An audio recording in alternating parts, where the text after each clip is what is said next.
BKSN yang keempat. Sahabat muda yang dikasihi dan mengasihi Tuhan, identitas kita merupakan kesadaran akan siapa diri kita, dan kesadaran ini akan mempengaruhi bagaimana kita menjalani kehidupan, bagaimana kita bertindak, bersikap, dan berbicara. Sahabat muda yang dikasihi Tuhan, sejak dibaptis kita mendapatkan identitas sebagai pengikut Yesus dan anggota Gereja Katolik. Kita mengikuti Yesus dalam Gereja Katolik. Dalam perjalanan waktu, kesadaran diri sebagai pengikut Yesus dan anggota gereja tidak begitu sempurna. Dalam gereja, umat diajak untuk memahami, dilatih untuk mengikuti pengikut Yesus dan anggota gereja Katolik, dan bagaimana menjalani kehidupan. Kita bersikap dan berperilaku sesuai dengan jati dirinya. Sahabat muda yang lahir dalam keluarga Katolik, dibaptis ketika masih bayi, orang tua memiliki tanggung jawab untuk mendidik anak-anaknya secara Katolik. Oleh karenanya, ia diperkenalkan pada Yesus, diajar untuk menyebut nama Yesus, membuat tanda salib dan berdoa, pergi ke gereja dan mengikuti Ekaristi. Anak-anak pun dilatih untuk mengasihi, menolong, memberi, dan masih banyak lagi aktivitas-aktivitas kita yang semuanya dibimbing oleh orang tua kita. Pada tahap berikutnya, orang Katolik akan diajak untuk mempersiapkan diri untuk menerima sakramen-sakramen, antara lain sakramen penguatan. Sakramen ini menandai seorang Katolik sudah dewasa dalam iman dan siap untuk menjadi saksi Kristus. Dalam persiapan ini mereka belajar lebih sungguh-sungguh tentang isi iman Katolik yang berpusat pada kabar baik yang dibawa oleh Tuhan Yesus, dan bagaimana menjadi saksi Kristus di dunia ini. Mereka juga dibantu untuk lebih menyadari kehadiran Roh Kudus yang menyertai setiap orang beriman, sehingga dapat hidup menurut kehendak Allah, khususnya dalam memberikan kesaksian-kesaksian hidup. Tetapi dalam perjalanannya, tidak semua orang Katolik dapat melewati proses itu dengan sempurna, dengan mudah. Banyak yang harus menghadapi krisis identitas sebagai orang Katolik. Ada yang sudah dibaptis dan mengaku diri Katolik, tetapi tidak memahami iman Katolik. Akibatnya, ada yang tidak mengetahui bagaimana hidup sebagai orang Katolik dan tidak berani mengaku sebagai orang Katolik. Ada yang tidak lagi percaya kepada Tuhan walaupun sudah menerima komuni, sudah menerima pembaptisan. Ada yang percaya akan adanya Tuhan tetapi tidak hidup menurut kepercayaannya itu. Ada juga yang tidak peduli akan identitasnya sebagai orang Katolik, lalu menjalani kehidupan semata-mata mengikuti kesenangan ragawi dan sama sekali tidak berpikir tentang makna dan tujuan hidup. Melalui bacaan-bacaan yang kita dalami dalam BKSN tahun 2020 ini, kita diajak untuk melihat kabar baik tentang siapa Allah. Berdasarkan pemahaman tentang Allah itulah, kita menyadari identitas kita di hadapan Allah. Dan apa yang akan kita lakukan dengan identitas kita itu. Ada 4 bacaan yang kita renungkan dalam 4 pertemuan itu. Pertemuan pertama sudah kita renungkan bersama-sama. Bagaimana Allah itu adalah sumber cinta kasih. Pada pertemuan kedua, kita juga sudah merenungkan bersama-sama bagaimana Yesus itu sebagai Raja. Dan pertemuan ketiga, sudah kita renungkan juga bagaimana aku ini adalah menjadi utusan Tuhan. Dan pada pertemuan keempat ini, kita bersama-sama akan merenungkan, aku bersaudara seperti jemaat perdana. Yang akan kita renungkan adalah dari Kisah Para Rasul, bab 2, ayat 37 sampai 47. Sahabat muda, pada pertemuan keempat ini kita akan bersama-sama merenungkan dari bacaan Kisah Para Rasul, bab 2, ayat 37 sampai 47. Namun sebelum kita lanjutkan, pada pertemuan ini kita bersama akan diajak untuk menyadari keberadaan kita sebagai suatu persekutuan orang beriman yang telah dibaptis, yaitu anggota Gereja Katolik. Yang kedua, kita diajak untuk melaksanakan hidup sebagai anggota Gereja Katolik dengan bercermin pada pola hidup jemaat perdana. Untuk itu mari kita siapkan hati kita. Kita hening, kita awali pertemuan pada saat ini dengan doa pembukaan. Dalam nama Bapa dan Putra dan Roh Kudus. Amin. Allah Bapa yang Maha Kasih, Engkau telah berkenan memanggil kami anak-anak-Mu dan mempersatukan kami lewat baptisan suci. Melalui Yesus Putra-Mu, Engkau telah memanggil kami sebagai keselamatan. Pada kesempatan ini, kami hendak menimba kekuatan dari sabda-Mu. Kami mohon bukalah kiranya hati kami untuk terbuka mendengarkan bisikan-Mu. Demi Kristus Tuhan dan pengantara kami, kini dan sepanjang segala masa. Amin. Sahabat muda, sekarang saya ajak kalian semua untuk membuka kitab suci.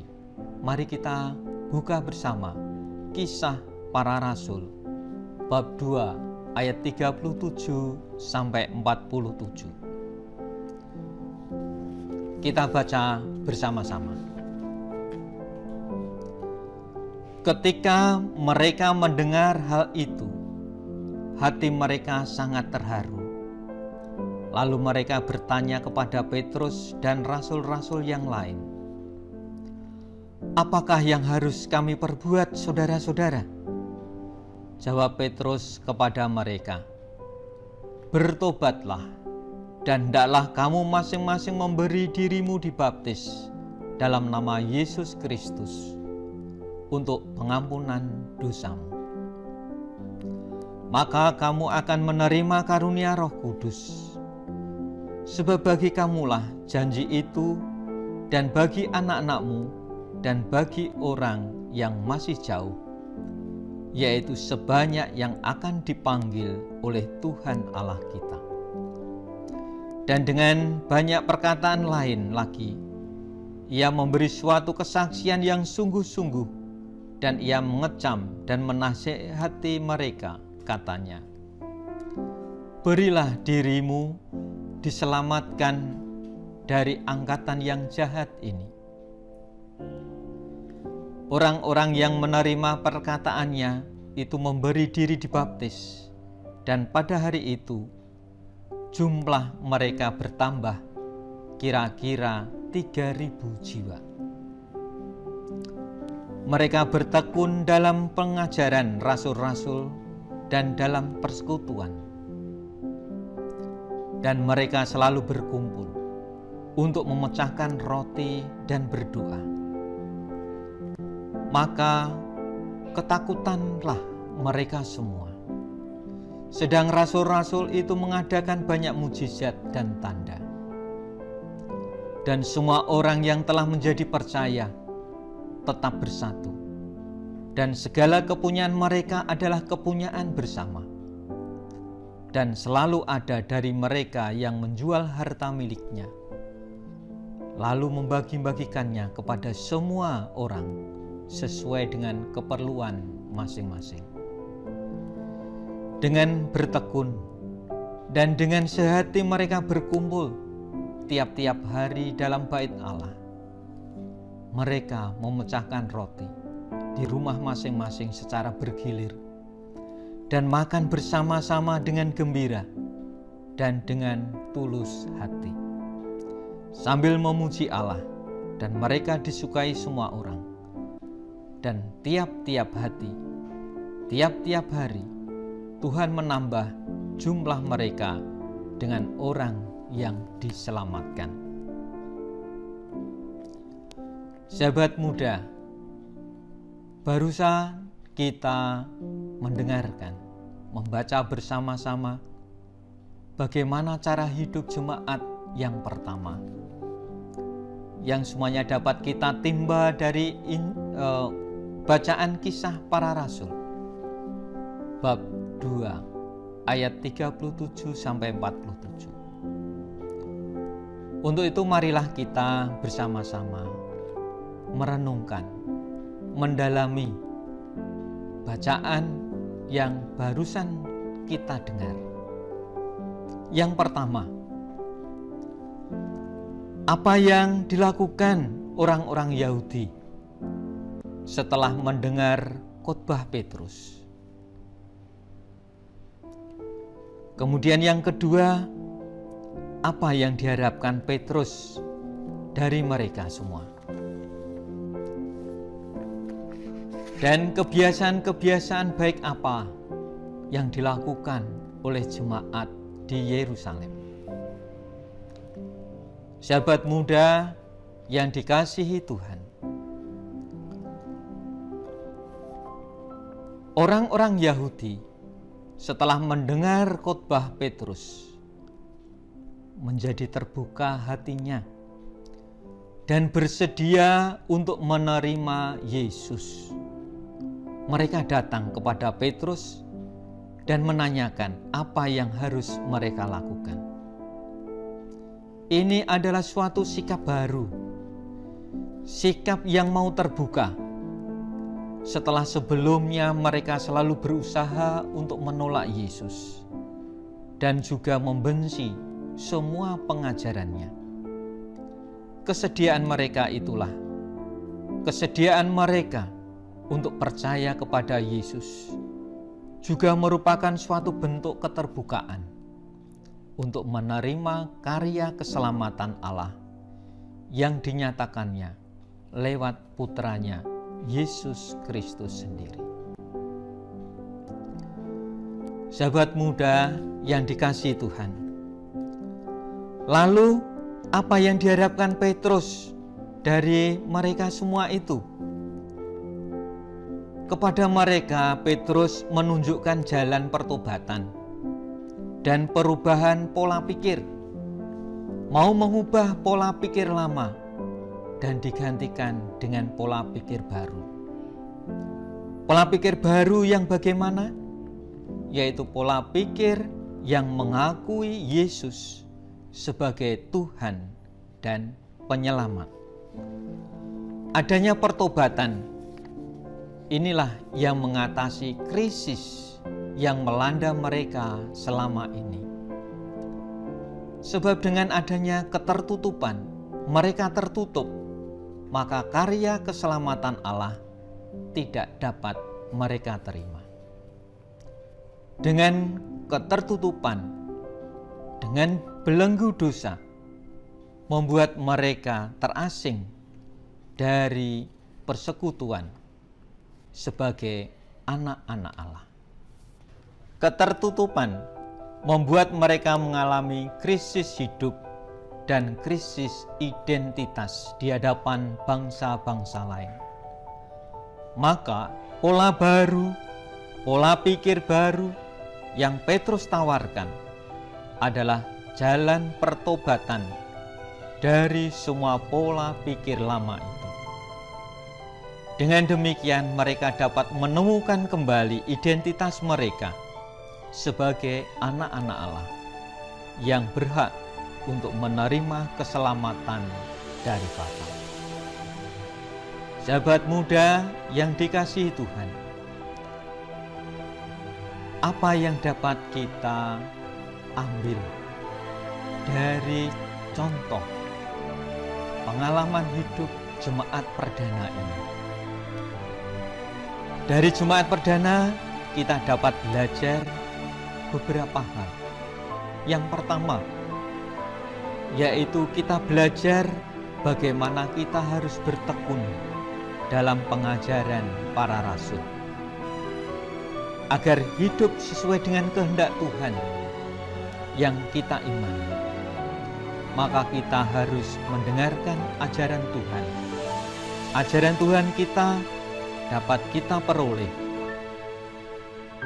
dengan cara membaca kitab suci, mendengarkan khotbah pada saat kita berada di dalam gereja, maupun kita juga dapat belajar dari pelajaran-pelajaran agama di sekolah. Pelajaran yang kedua, kita belajar hidup dalam persekutuan.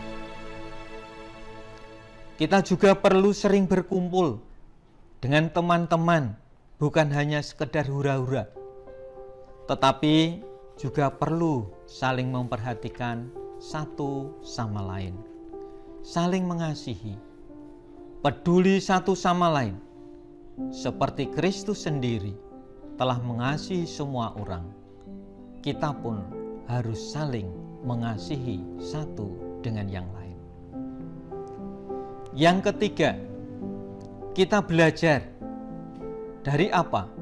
Yaitu bagaimana kita makan bersama dan berdoa, memecahkan roti dan berdoa.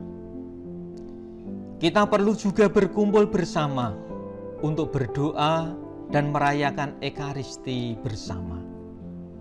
Setiap perayaan Ekaristi merupakan kesempatan kita untuk bersatu dengan Yesus dalam komuni kudus. Yang keempat, kita perlu juga saling berbagi. Sebagai murid-murid Kristus, kita tidak saja memperhatikan diri sendiri, kita memperhatikan dan melengkapi semua keperluan diri kita sendiri. Tidak demikian, tetapi juga perlu memperhatikan kebutuhan teman-teman kita, seperti membantu teman yang berkekurangan, bukan hanya sekedar memberi bantuan dalam bentuk materi, tetapi juga membantu teman yang kesulitan dalam pelajaran, dan juga kesulitan-kesulitan yang dialami teman-teman kita. Yang kelima, kita belajar supaya kita selalu berbagi sukacita bersama dengan orang lain. Dengan cara hidup yang demikian akan menjadi daya tarik bagi orang lain untuk menggabungkan diri dalam persekutuan kita sebagai murid-murid Yesus. Sahabat muda yang dikasihi Tuhan, setelah kita merenungkan bersama-sama tentang bacaan yang dari Kisah Para Rasul, sekarang marilah kita bersama-sama juga untuk melakukan tindakan nyata sebagai tindak lanjut dari pertemuan ini. Kita tidak hanya tinggal diam, tetapi bagaimana action kita supaya sungguh menjadi makna bagi kehidupan kita. Yang pertama, mari kita bersama-sama membuat suatu kesepakatan bersama untuk selalu berkumpul bersama-sama dengan satu kawanan domba, yaitu satu persekutuan kaum muda, kaum remaja, seminggu sekali untuk melakukan doa rosario atau membaca kitab suci atau membuat renungan-renungan sebagai bentuk wujud bahwa kita adalah bersama. Kemudian yang kedua, kita diingatkan supaya kita juga bersedia untuk mau membagikan apa yang kita miliki untuk menolong teman kita, menolong sesama kita yang mengalami kekurangan. Teman-teman kita yang perlu perhatian, mari kita ajak. Kita berikan perhatian pada mereka. Jangan biarkan mereka sendirian. Ini adalah bentuk-bentuk aksi nyata kita sebagai tindak lanjut dalam bulan Kitab Suci Nasional ini. Untuk itu, saya mengajak pada kaum muda semuanya untuk bersama-sama mulai saat ini mari kita bersatu padu. Kita giatkan kegiatan-kegiatan kita tidak hanya pada kaum muda, tapi bisa lebih luas lagi, mencakup kegiatan-kegiatan yang ada di lingkungan. Mari kita terjun yang ada di lingkungan. Di lingkup wilayah, mari kita bersama-sama, maupun di tingkat paroki. Untuk itu mari kita renungkan, kita hayati sungguh-sungguh, sehingga hidup kita bermakna untuk diri kita dan bermakna juga untuk orang lain. Untuk itu mari kita akhiri pertemuan permenungan bulan Kitab Suci Nasional yang keempat ini dengan doa. Mari kita ambil sikap doa. Allah Bapa yang kekal, dengan pembaptisan yang kami terima, kami telah dipersatukan sebagai satu anggota keluarga umat Allah. Kami telah merenungkan sabda-Mu dan menimba kekuatan darinya. Kami mohon berkatilah kami, agar dapat hidup di dalam kasih persaudaraan seperti jemaat perdana. Teguhkan selalu iman, harap dan kasih di dalam hati kami, agar hidup kami selalu mencerminkan kasih-Mu demi Kristus Tuhan kami, kini dan sepanjang masa. Amin. Dalam nama Bapa dan Putra dan Roh Kudus. Amin. Tuhan memberkati.